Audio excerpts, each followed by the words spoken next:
खुलुमबाय मोनाबिलिनि जि सिरिनि रादाबखौ फरायदों आं राकेश रामसियारिया। गोबांथार आयदाखौ लानानै दुलाराय बर' फरायसा आफादनि बड'लेण्ड मुलुग सोलोंसालि लांगोनायाव धरना।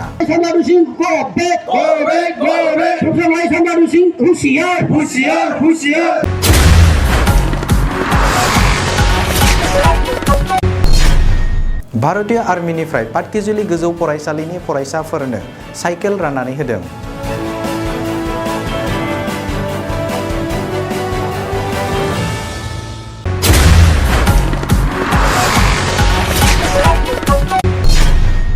बर'नि मुंदांखा आर्टिस्ट मेथाइ खनगिरि लिरगिरि भुबनेश्वर महिलारिया बे बुहुमाव आरो गैलिया।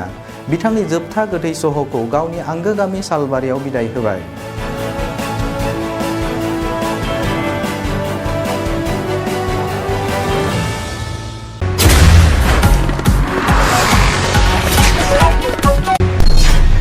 बाक्सा जिल्लानि बागानपारायाव आलाय आरो अरन थियेटार नायनो रायजो राजाफोरनि लोब लोब होंगो दोंगो। बेखौ अनसायनो रोंनांगोन, अनसायनो सोलोंनांगोन। मानोना हारिमुआ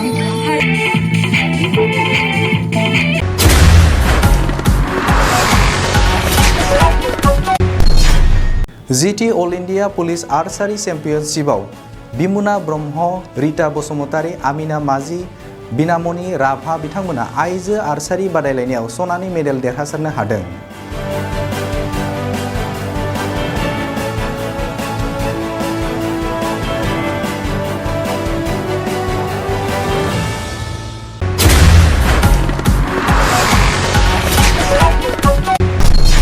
दिनै बिटिआरनि गाहाय मावफुं सोद्रोमा प्रमद बर' बिथाङा साफागुरि आरकारा अनसलि गोजौ फरायसालिफोराव थाखो 9 आरो थाखो 10 फरायसाफोरनो बेसेन नाङै साइकेल राननानै होदों।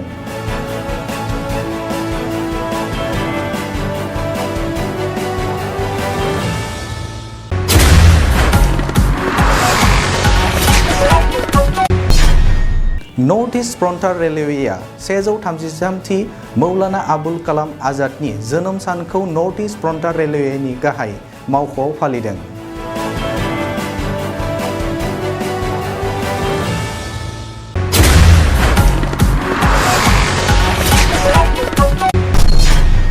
थामजिसेथि बेटालियन अफ सास्ट्रासिमा बेल थामहिनबा SSB आ गसाइगावआव 17थि राइजिं डे फालिदों।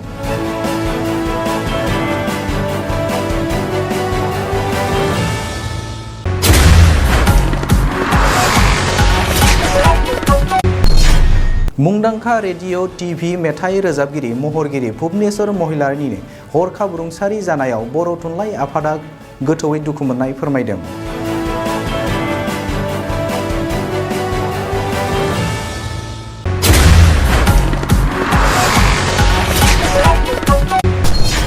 कख्लाबारि ब्लक BPF राजखान्थि हान्जाया गोजाम आफादखौ सिफायनानै गोदान आफादनि बिबानगिरिफोरनो बिबान गथायबाय।